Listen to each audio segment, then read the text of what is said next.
आम अवधारणा ये होती है किसी भी उसके मन में कि पढ़ाई करेंगे और नौकरी करेंगे।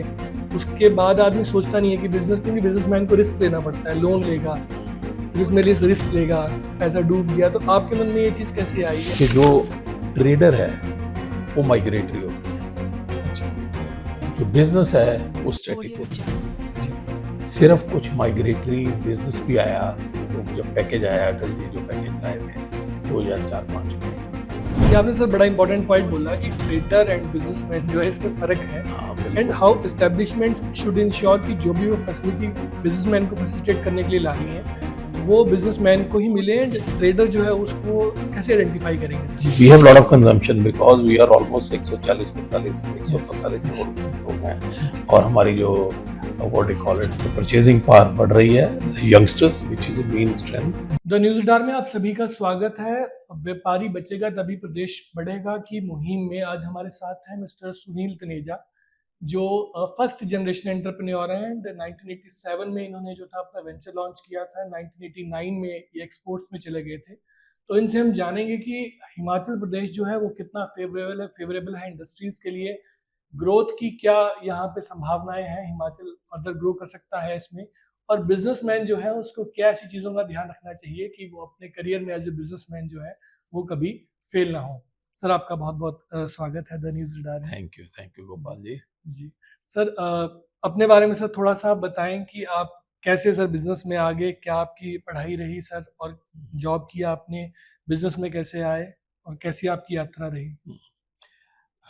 मैंने चंडीगढ़ से इंजीनियरिंग किया 1980 में, मैकेनिकल इंजीनियरिंग। जी then I work for a German company Profidia India, cutting tools बनाते थे वो। जी और पहले दिन से ही मैंने सोचा था कि मैंने अपना बिजनेस करना है। जी तो 7 साल बाद छोड़ के फिर हम परवाणू में आए, क्योंकि चंडीगढ़ से परवाणू आते रहते थे दिल्ली में बियर पीने। यहाँ जी बड़ी मशहूर जगह आपको पता ही है। जी तो पहाड़ों से शुरू से ही प्रेम रहा है। जी एंड 87 में हमने कंपनी इनकॉर्पोरेट की in joint venture with Swiss company. जी Swiss you know they are known for high precision. तो 89 में वी वर इन प्रोडक्शन, और पहले साल से हमने एक्सपोर्ट्स करना शुरू किया है। And now we export to more than 35 countries including Switzerland, Germany, USA, Japan. जी You name the country, we are there. जी We have our own company in Germany. Okay And यहाँ पे अभी हमारे 4 यूनिट है परवाणू में। We have 2 Swiss joint ventures. जी जी sir, ये मन में कैसे आया? क्योंकि आम अवधारणा ये होती है किसी भी उसके मन में कि पढ़ाई करेंगे और नौकरी करेंगे। उसके बाद आदमी सोचता नहीं है कि बिजनेस, क्योंकि बिजनेसमैन को रिस्क लेना पड़ता है, लोन लेगा, फिर उसमें रिस्क लेगा, पैसा डूब गया। तो आपके मन में ये चीज़ कैसे आई? एंड आपके पिताजी किसमें थे कि आपने सोचा कि बिजनेस ही करना है? मेरी एज उस टाइम 29 थी जब मैंने जॉब छोड़ी। It was very nice job with a multinational company. और शुरू से ही मैंने, एज आई सेड, कि मैंने सोचा था I wanted to be independent, do something. My parents came from Pakistan by the way, तो they big landlords, my grandfather from both the sides. और ये it was very tough time, you know how people were हाँ, yes, uprooted. My father was in police, वो हिमाचल में भी रहे हैं अच्छा, एंड हरियाणा से रिटायर हुए। तो शुरू से उन्होंने कहा था कि पुलिस में नहीं जाना सर, उसमें नहीं जाना, क्या कहते हैं सर, गवर्नमेंट में नहीं जाना, अच्छा। गवर्नमेंट जॉब में नहीं जाना। और हिमाचल में तो बहुत है सर कि गवर्नमेंट जॉब का ही है, और ज़्यादातर बच्चे जो हैं इसी तरफ नहीं, जाते हैं। मेरे फादर ने शुरू से मुझे इनकरेज किया, मदर ने, फादर ने इनकरेज किया, इसलिए मैंने इंजीनियरिंग की। और शुरू से ही मेरा शौक था कि मैं कुछ अपना करूं, आप क्रिएट करें अपना वेंचर। ये तो ब्लेसिंग है सर पेरेंट्स की, कि आमतौर पे पेरेंट्स ऐसा बोलते नहीं है कि गवर्नमेंट जॉब में नहीं जाना। और आपको 1980s में आई थिंक। हाँ, उन्होंने कहा कि हमने आप इन्वेस्ट किया है आपकी एजुकेशन पे, यूज दैट नाउ।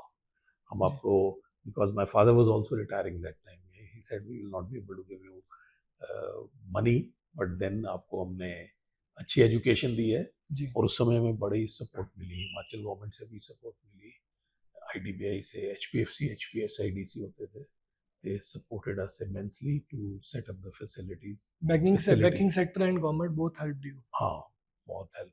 तब एचपीएफसी और एचपीएसआईडीसी होते थे, और साथ में आईडीबीआई का हमें सीड कैपिटल मिला था।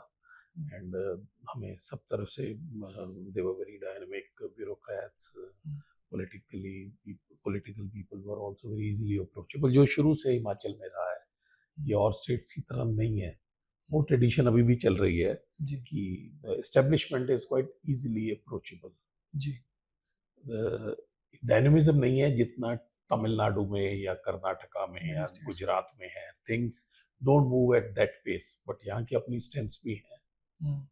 तो सर जब आपने यहाँ पे मूव किया फर्स्ट टाइम तो क्या चैलेंजेस आपको रहे और कैसे उनको ओवरकम किया आपने, because starting a business. Main has been infrastructure here Parwanoo में। Parwanoo was set up in mid 70s में, यहाँ पे इंडस्ट्री आनी शुरू हुई थी। This was the first industrial town. तो इंफ्रास्ट्रक्चर का तो चैलेंज शुरू से रहा है। यू नो, जो सप्लाई पॉइंट्स हैं वहाँ से, we are away from ports, airports, जहाँ से हमारा मटेरियल आता है, हमारा 100% रॉ मटेरियल जो इनपुट्स हैं वो इम्पोर्ट होती हैं। ऑलमोस्ट 60% के करीब एक्सपोर्ट होता है। जी तो we have been little away. और फिर कई बार जब मौसम खराब होता है तो बिजली का भी, अब तो काफ़ी अच्छा हो गया है बिजली की अवेलेबिलिटी। तो the prices have gone through the roof, जो जी हिमाचल की एक स्ट्रेंथ होती थी। तो बाकी ऐसे कोई वो नहीं रहे। It's a peaceful state, as I said. जी कम्युनिटीज आपस में मिलजुल के रहती हैं। स्पेशली परवाणु में बड़ा अच्छा है, जी जो हमारी ग्रेटर परवाणु, अब तो हम इसको greater Parwanoo, we are trying to what do call it, promote, कि आसपास के जो छोटे गांव हैं या आसपास के छोटे कस्बे हैं, जैसे जाबली हो गया, धर्मपुर हो गया, या इधर मसूल खाना की तरफ की, इन एरियाज को भी डेवलप किया जाए इंडस्ट्री के लिए। जी और सर आप पोजीशन इंडस्ट्री में है जिसमें आई थिंक वॉचेस के watch parts, aerospace, medical, high precision automotive components के लिए हम टूल्स बनाते हैं बेसिकली। जी तो तो इसके लिए सर हिमाचल कितना फेवरेबल है यहाँ पे, बिकॉज आपने जैसे बताया पोर्ट्स नहीं है, रेलवे का यहाँ ट्रैक नहीं है, तो ये इस इंडस्ट्री के लिए जो है वो हिमाचल कितना फेवरेबल है और कैसा फ्यूचर है। फेवरेबल एज ए सेड कि एक तो पीसफुल एनवायरनमेंट है। जी at least I can vouch for Parwanoo. Criminality is almost non existent, छोटी मोटी चोरी वगैरह है। और अभी तक power was very competitive till last year. Power rates were very competitive. और जो एस्टेब्लिशमेंट रही है वो नॉन इंटरफेयरिंग रही है यहाँ पे अभी तक। I hope that continues. और हमें जैसी मैन पावर चाहिए वो हिमाचल में अवेलेबल है। हमें खुद ट्रेन करने पड़ते हैं, but we need people who are you know ठहरे हुए लोग, सिंपल स्ट्रेट फॉरवर्ड काम करने वाले मेहनती हमें मिल जाते हैं। ट्रेन करना पड़ता है। But we are working with the polytechnics, with ITIs. Now we are trying to employ more and more girls. We almost 25% of our manpower, our women power is part of our manpower. जी and sir businessman जो है वो एक काफ़ी progressive समझने की है, वो रहता है, वैसी पर्सनैलिटी बिजनेसमैन की होती है। Apart from your business how you are contributing to society also. मैं परवाणु इंडस्ट्रीज एसोसिएशन का प्रेसिडेंट हूँ इस समय 3 साल से। I have been president of Parvanu Blood Donation Society since 1998, now more than 25 years. Last month we had a 50th camp जिसमें 824 लोगों ने रक्तदान किया for a town of 12,000, 15,000 people, which is record. I think Himachal में इतना बड़ा camp आज तक नहीं हुआ है। Then I'm chairman of IMTMA, Indian Machine Tool Manufacturer Association की जो नॉर्दर्न रीजन काउंसिल है उसका मैं चेयरमैन हूँ। I have been CII chairman in 2004-5 जब पैकेज आया था। I have now presently I am CII MSME committees northern region की जो उसका चेयरमैन हूँ लास्ट ईयर से। जी सर इसमें थोड़ा सा आपका जो एक्सपीरियंस में उसके अनुसार आप बताएं कि जो एस्टेब्लिशमेंट है वो बिजनेसमैन को कैसे फैसिलिटेट करें कि वो रिटेन रह पाए स्टेट में, क्योंकि मुझे लगता है कि बिजनेसमैन यदि एक बार एक जगह से मूव आउट कर गया तो वापस लाना I think it is tough. Very tough, you are right. अगर एक बार if it happens then it is kind of irreversible. देखिए, जो ट्रेडर है वो माइग्रेटरी होते हैं। अच्छा जो बिजनेस है वो स्टैटिक होता है। जी सिर्फ कुछ माइग्रेटरी बिजनेस भी आया, जो जब पैकेज आया, अटल जी जो पैकेज लाए थे 2004-5 में, जैसे वो पैकेज के कंसेशंस खत्म हुए, माइग्रेटरी बर्ड्स हैव फ्लोन। जी हम यहाँ 87 से हैं, तो आप देख लीजिए 38 years now we are static है। आप इन्वेस्ट करते हैं, मशीन डालते हैं, आप बंदों को लेते हैं, there are, it's very difficult to move, but once you move तो जिधर चले गए फिर वहां से वापस आना बड़ा मुश्किल है।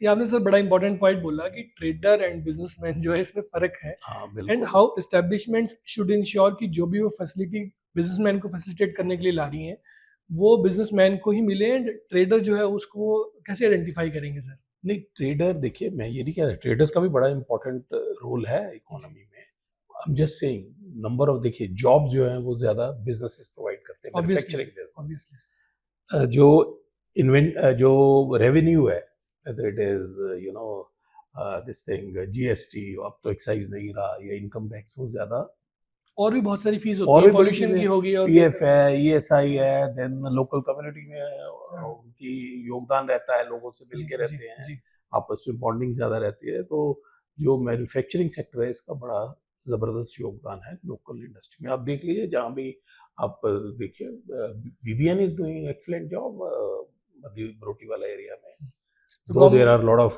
parameters under which they work, but they are doing an excellent job. Government should look after for manufacturers. Manufacturing sector जो है, इसीलिए अब इंडिया ट्राई कर रहा है। इंडिया का जो जीडीपी है, only 15-16% comes from this thing, from manufacturing. India wants to take it to 25%, while in what you call it, in China it is different. इसीलिए वहाँ पे एम्प्लॉयमेंट ज्यादा है, इसीलिए वहाँ पे जो पर कैपिटा इनकम जनरेशन है ज्यादा, इसीलिए गवर्नमेंट को रेवेन्यूज ज्यादा आ रहे हैं, इसलिए they have become a manufacturing super power. आपको पता ही है आजकल जो चल रहा है, ट्रेड वॉर चल रही है, उसमें they are standing what you call it for their country. Same way India को भी मैन्युफैक्चरिंग सुपर पावर बनना है। We have a lot of consumption because we are almost 145 crore लोग हैं, और हमारी जो what you call it purchasing power बढ़ रही है, youngsters which is a main strength। तो मैन्युफैक्चरिंग तो definitely is preferred this thing. और अब जो ट्रेड वॉर्स भी चल रही है, इसमें India is going to be the winner, I can tell you that. How sir? But how, pardon, how India is going to be multipolar world. तो India के अगर चाइना के साथ भी रिलेशनशिप अच्छे हैं, रशिया के साथ भी अच्छे हैं, ईरान के साथ भी अच्छे हैं, अमेरिका के साथ भी और यूरोप के साथ भी, वहां तो अब काम करने वाले हैं नहीं, बेचारे इतने बूढ़े हो गए लोग, जापान में बूढ़े हो गए। इसमें one thing Himachal government can do is कि जापानीज इंडस्ट्री को यहाँ करें, स्विस इंडस्ट्री को यहाँ अट्रैक्ट करें, उनके एम्बेसडर्स को बुला। It is possible. जापानीज तो specially because of this Buddhist circuit they would come. हमने सजेस्ट भी किया था कि इधर सोलन एंड सिरमौर को मिला के यहाँ पे जापानीज विलेजेस बनाइए, they will be very happy to come high precision में। सेम विद स्विस इंडस्ट्री, उनके एम्बेसडर को बुलाइए यहाँ पे। वो इंडस्ट्री हमारे लिए एप्ट है। As I was mentioning to you, we can go vertically. जगह की कमी है हिमाचल पहाड़ में, छोटी सी जगह ली, छोटी जगह में आप ज्यादा वो कर सकते हैं। FAR एक्स्ट्रा कर दीजिए जी, of course follow the building codes वगैरह जो आपको चाहिए, सेफ्टी नॉर्म्स जो भी हैं वो फॉलो करें, और छोटी सी जगह में आप ज्यादा लोगों को एम्प्लॉयमेंट दे सकते हैं, और हाई प्रिसिशन प्रोडक्ट्स में वैल्यू एडिशन ज्यादा होती है। So you get more revenue, you generate more employment, you get more revenue, and then जो high precision चीजें normally छोटी होती हैं, so pollution load भी कम रहता है उनका, because कम ट्रक आएंगे, कम ट्रक जाएंगे, और ट्रेन्स का अब आप जाल बिछ ही रहा है, आपको पता है बिलासपुर या उस तरफ जी। तो जो यहाँ के लिए एप्ट इंडस्ट्री है उसको इनवाइट किया जाना चाहिए। मतलब this is actually possible because you have the international exposure, तो we can move in Japanese and Switzerland industries to Himachal. I strongly say, and European कई छोटे कंट्रीज हैं जिनको हम कर सकते हैं, डेनमार्क है, बेल्जियम है, ऐसी कंट्रीज को हमें यहाँ पे इनवाइट करना चाहिए। ताइवान है, ताइवान को बड़ी प्रॉब्लम है, they are looking for possibilities with India because of threat from China. So इस तरह की इंडस्ट्री को अगर बुलाएं, पर पहले सिर्फ जापान और स्विट्जरलैंड के ऊपर हम करें focus. So it is possible, it is possible.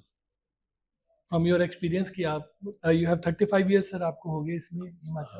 1987 से 38 इयर्स नाउ जी। और सर कितने एम्प्लॉयमेंट सर आपने जनरेट की सर? अबाउट 650 प्लस है, including apprentices, trainees, and indirect जो है वो अलग होंगे, जो ट्रांसपोर्ट वो अलग है। फिर हाँ, दे आर एडिशनल, कोई पैकिंग वाले, सिक्योरिटी वाले, अपना कैंटीन, जो कॉन्ट्रैक्टेड सर्विसेज हैं वो अलग है। सर एक बस आपसे आखिरी एक सजेशन लेना चाहेंगे कि जैसे एक एस्टैब्लिशमेंट्स कई बार सोचती हैं कि टैक्सेशन इंक्रीज कर दें, जैसे हम हिमाचल भी जो है वो अभी उस पे जो है वो डेट इंक्रीज हो गया, 1 लाख करोड़ के आसपास पहुंच गया है। तो टैक्सेशन इंक्रीज कर दें, पावर टैरिफ्स को इंक्रीज कर दें, तो उससे लॉन्ग टर्म में जो बिजनेसमैन है उसकी मेंटालिटी कैसी रहती है और कैसे वो देखता है हिमाचल को, और इंडिया में एज ए क्या सिनेरियो चल रहा है कि कौन सी स्टेट्स जो है वो बिजनेस फ्रेंडली है सर? देखिए ऐसा है, टैक्सेशन आ गई बहुत ज़्यादा है, इसको छेड़ा नहीं जाना चाहिए। ऑल दिस सेसेस एंड ऑल, कोई गोबर टैक्स, कोई मिल्क टैक्स, ये सेस नहीं लगाने चाहिए। पावर एक ही हिमाचल में एडवांटेज था सिंस लास्ट फ्यू इयर्स, उसके रेट बढ़ गए तो हमारे लिए बड़ी प्रॉब्लम है। जी तो ये दोनों चीज़ें तो रखनी चाहिए। हमें इंडस्ट्री को लाने का करना चाहिए। जी शॉर्ट टर्म हमें कड़वा घूंट पीना पड़ेगा। जी अब हिमाचल और स्टेट्स को पावर दे रहा है चीपर, बट जी इंडस्ट्री को ज़्यादा पैसे देने पड़ रहे हैं। जी this is a degressive step, should not have been done. जी हम यहाँ पे एम्प्लॉयमेंट को जनरेट करने में हेल्प करें, हम यहाँ से रेवेन्यू जनरेट करने में हेल्प करें, जी दैट इज़ वेरी इंपॉर्टेंट। यहाँ जो इंडस्ट्रियल इंफ्रास्ट्रक्चर है, जैसे मैंने कहा परवाणु में पिछले कई साल से कुछ इन्वेस्टमेंट नहीं हुई, पिछले 40 साल से। जी तो यहाँ के इंडस्ट्रियल एरिया को इम्प्रूव करने का, power infrastructure, water, fire fighting, इन चीज़ों को इम्प्रूव करने, ब्रिजेस, छोटे छोटे ब्रिजेस हैं, कोई ज़्यादा इन्वेस्टमेंट नहीं चाहिए। जैसे परवाणु में सारे जो इंडस्ट्री के प्लॉट्स हैं, they are all on lease. One has to think of creative ways to generate the revenues.